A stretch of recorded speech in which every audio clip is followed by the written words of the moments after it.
In Myanmar, Buddhist pagodas stand alongside mosques. Followers of both faiths have lived side by side for centuries. But as a military-run dictatorship transitions into a free and open nation, religious violence threatens to tear the country apart. Don't buy anything at a Muslim shop. Don't buy a car from a Muslim car dealer. This propaganda is widespread now, and the government doesn't stop it. Long cultivated hate and mistrust of Muslims has erupted, leaving more than 250 dead and over 140,000 homeless.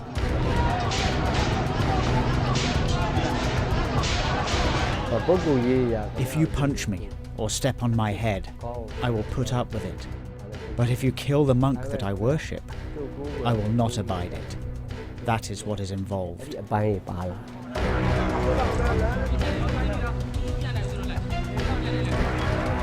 National identity is challenged and moderate views are being drowned out.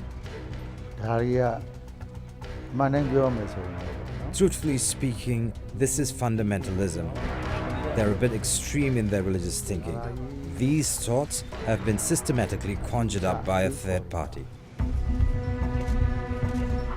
I'm Ella Callan. On this edition of 101 East, we investigate what's fueling Buddhist and Muslim conflict in Myanmar, a conspiracy to derail the country's democratic reforms, or a deep crisis of national identity.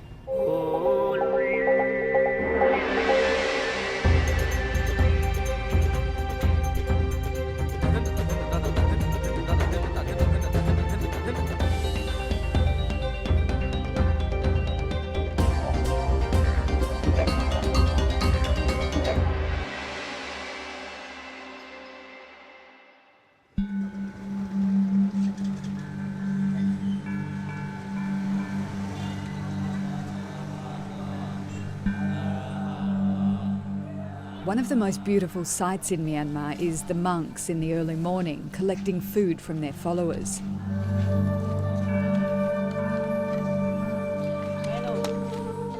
It's a ritual that ties communities together in ways that can't be seen. By making an offering, people gain spiritual merit. And in giving merit, the monks' human needs are sustained. Each needs the other. But lately, Buddhism in Myanmar has come to signify something different. Monks stand accused of driving violence against Muslims.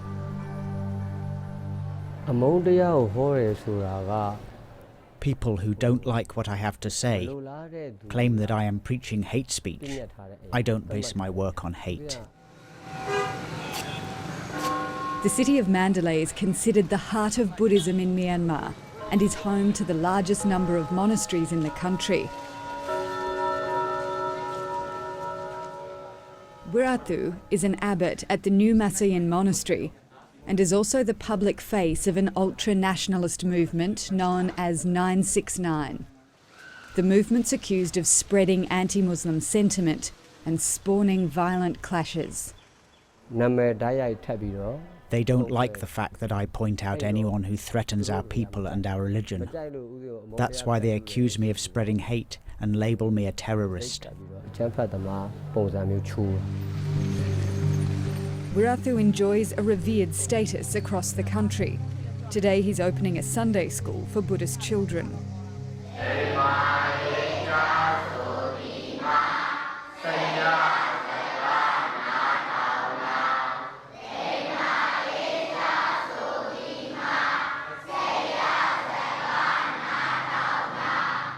From a young age in Myanmar, the idea is reinforced that Buddhism is more than a religion. It's the nation's identity.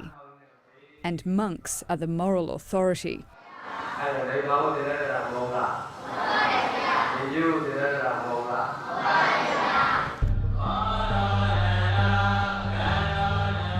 Buddhism is by far the majority religion in Myanmar. But there's a deep fear that Islam is spreading and posing a threat to Buddhist dominance.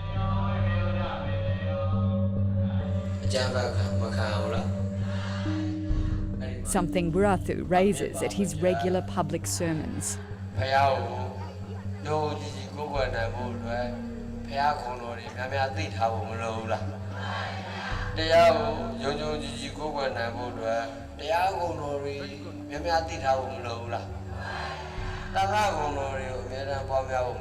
Wirathu sees it as his duty to defend the nation and Buddhism.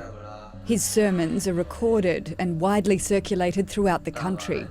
A small bomb went off at one of these events recently, and people are wary of our presence. We don't stay long.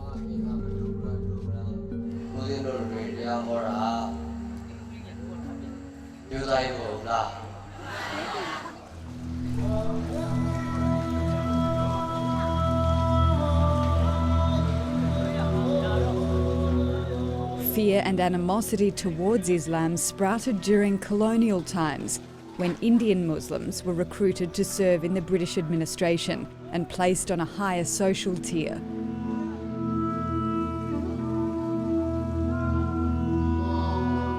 After independence in 1948, the country's leaders used Buddhism as a uniting cause. We've seen violence in previous decades by Buddhist populations against Muslim populations, but what's new is that this information is readily available and transmissible. People are using Facebook, mobile phones, and so you get a much greater resonation. Every time there's an issue, every time there's a spark, it's much more likely to turn into a fire.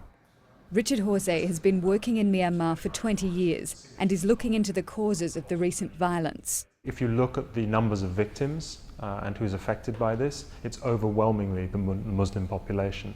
But there are cases of retaliation, and particularly in Rakhine State, we've seen real intercommunal tensions and violence and issues on both sides. Rakhine State in western Myanmar is where the clashes started. In 2012, violence erupted against Rohingya Muslims, seen as imposters from neighbouring Bangladesh by many in the country. News of brutality by both Buddhists and Muslims spread quickly across Myanmar, where information had previously been controlled by the military government.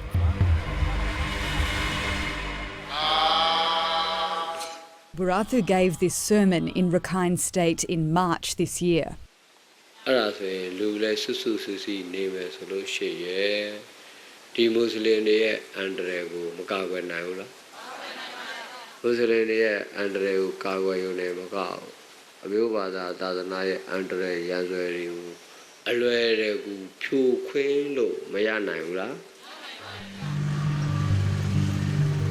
"969's message has resonated with Buddhists across the country. The numbers relate to attributes of the Buddha and his teachings.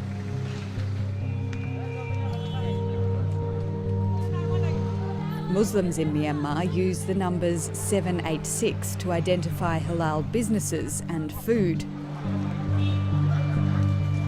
It's a widely held conspiracy theory here that adding those numbers together to make 21 signals a Muslim plot to take over the country in the 21st century.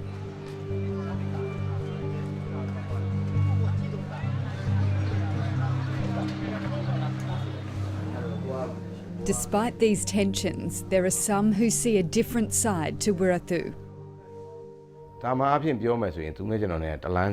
In the conventional sense, we are walking separate paths.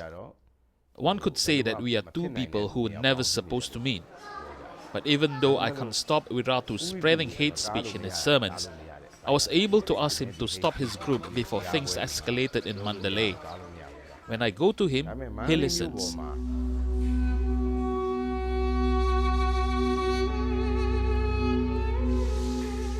Mong Mong is a Muslim leader from Mandalay who worked with Wirathu to calm tensions when they arose in their community. But it came at a great cost to him and his family.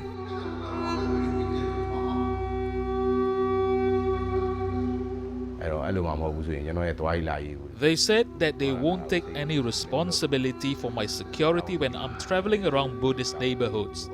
Later on, they included my children in the threats. It's also with me. Mong Mong recently fled Myanmar to Malaysia, where he and his son are seeking asylum in a third country. They do not like me, so they threaten me. The death threats have continued, and not only from Buddhists. There are many monks who protected us. Some Muslim youth who are extreme in their thoughts do not like this. Because they don't like me, they don't accept me as a person of their religion. Their threats went as far as to say they would kill me. This is from the Muslim side. Their future is uncertain. Mong Mong's son waits for the day that Myanmar will be peaceful enough for them to return. I miss Myanmar. I miss my friends and the food, which you can't get here. I miss all these things. In Myanmar, they kill children, they kill people, Muslims. Even though Malaysia is a majority Muslim country, they feel like foreigners here. Ancestors from my mother's side are true Buddhists from Mandalay. They are true Mandalay locals. Ancestors from my father's side originally came from India to Myanmar. We have a family history right back to 1880. Back in Mandalay, Wirathu is left to deal with community disputes on his own. To have lost Mong Mong, a person who could have cooperated with me toward peace, is like having one of your two hands cut off. Therefore, I am sad about it. A steady stream of people queue each day to seek Wirathu's advice and arbitration.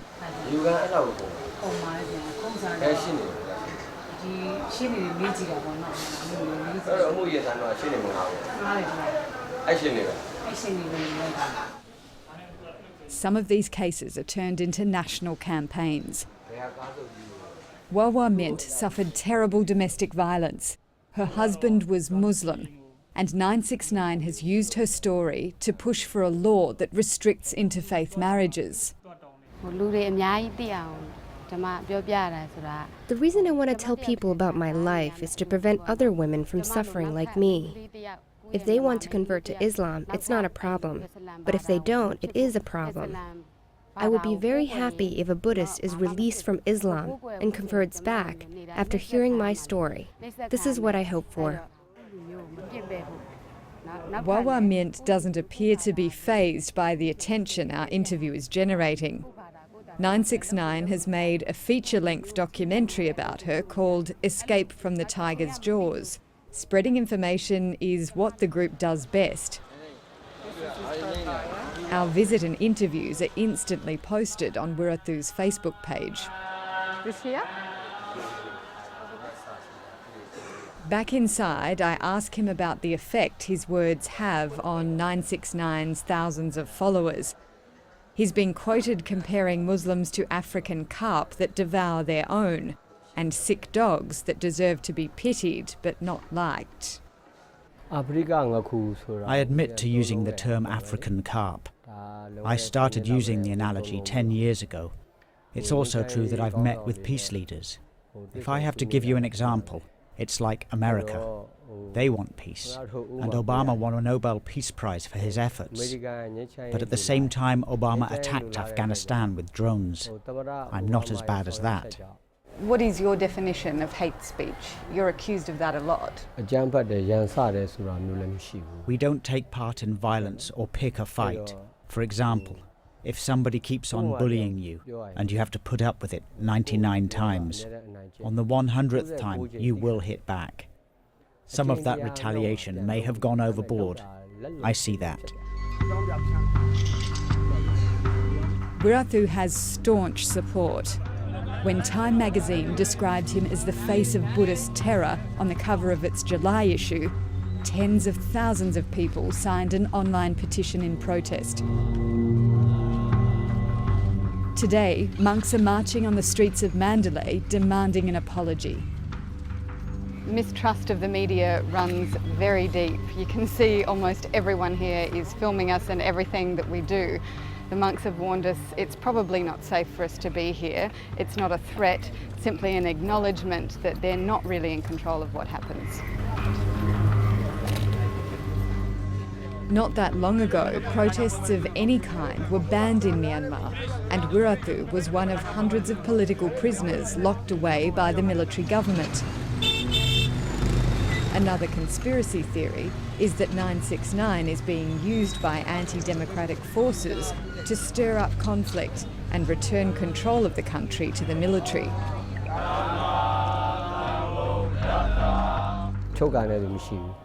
There is no one controlling me. I am not working on orders from the president, and there are no cronies behind me. I am working for my own beliefs. Myself, my life, is the result of my own actions.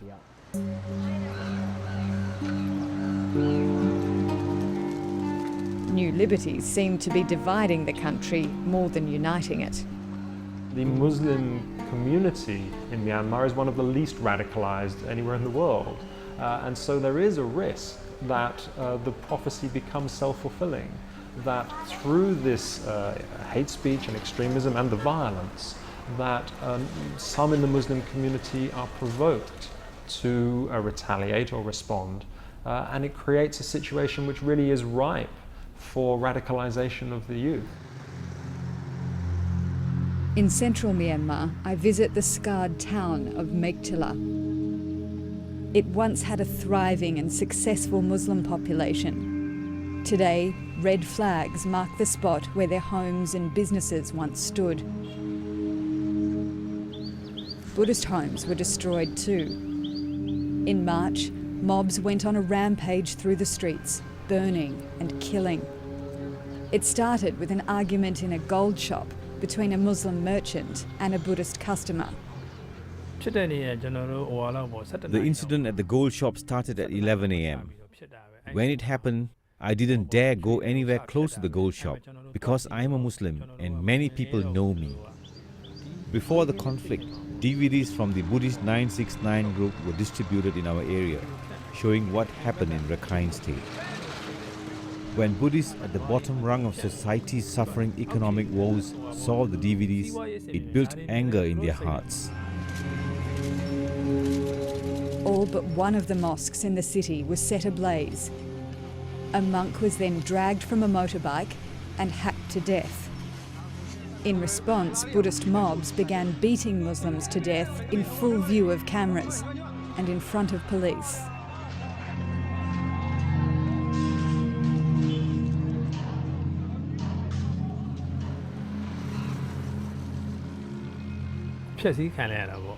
A lot was destroyed. The mosque and part of my house was destroyed. As for my job, 5 days after the violence, I received a memo that I was fired. So I had to go home and tell my wife that I retired. Most Muslims are too afraid to speak on camera as they're watched by police. But we meet one man, also called Mong Mong, who's willing to talk. We found him cleaning a burnt-out mosque where Muslims had been banned from praying. All these things happen according to God's will. I'm not angry at the people who did this to me. When we die, we don't get to keep our possessions and can't take anything with us. Meiktila is still tense. We spend several hours being detained and questioned by police, even though we have permission to film here. I asked to speak with authorities about plans for the town's recovery, but our access is denied. To get more information, Mong Mong leads us outside of town, where we can speak openly. I was soon surrounded by people wanting to tell me their horrific stories.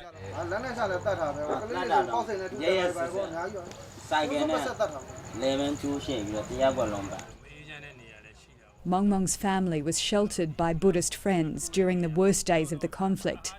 He doesn't hold any grudges.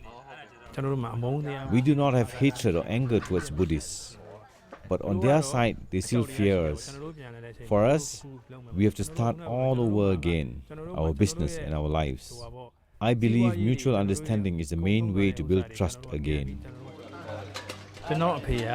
First, my father was Buddhist, but when he married my mother, he converted to Islam. The whole family became Muslim.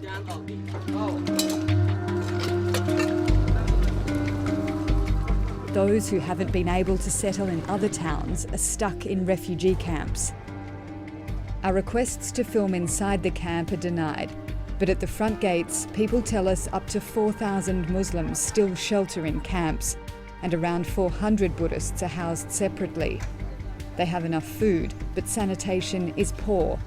People tell us they haven't been granted permission to go home and have no idea how long they'll have to stay here. Back in central Meiktila, we visit the scene where the worst of the violence took place. This is what remains of the Wirathu Islamic boarding school.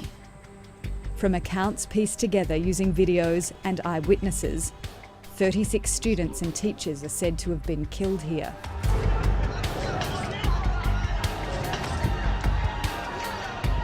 As the attack unfolded, monks are seen among the men with sticks and swords. Police are standing by.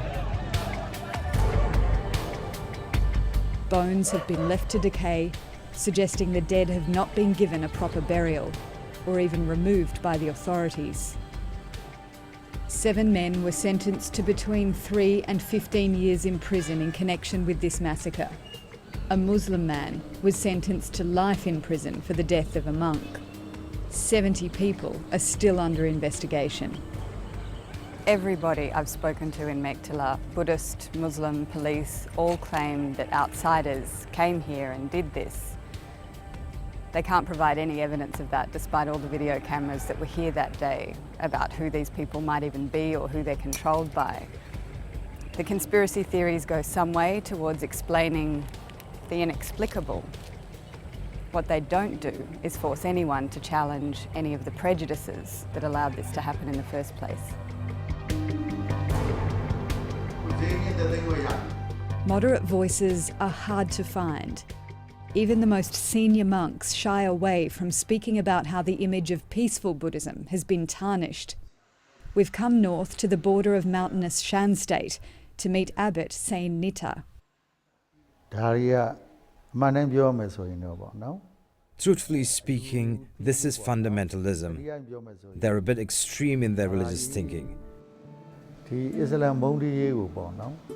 Hatred towards Muslims has been planted in the minds of Buddhists generation after generation. Before I went through a transformation, I also hated Muslims. That's what I personally went through. Saint Nita went to Meiktila after the violence to help calm tensions and reunite families who had been separated. But even he is reluctant to be drawn on whether the teachings of 969 go against basic Buddhist beliefs. Much more learned and influential monks than I have been silent on this issue. The government and authorities have been silent about it.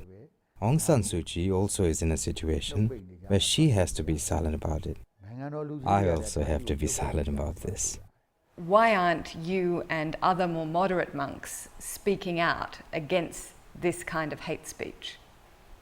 It's too early to talk about this in Myanmar. The changes in the media have occurred very recently. We were raised on word of mouth and rumors. Even in this age and time, these habits have not changed. People still need to change themselves too. If Myanmar can't rely on its religious leaders, its politicians, or even its most famous Nobel Prize winner Aung San Suu Kyi to speak out, it's hard to see how attitudes in the country will be tempered anytime soon. Saint Nita's monastery is home to 73 monks. Wirathu's monastery has 3,000. There are far more people and monks in Myanmar who are tolerant towards Muslims. Those who are most active are more obvious. The silent are invisible.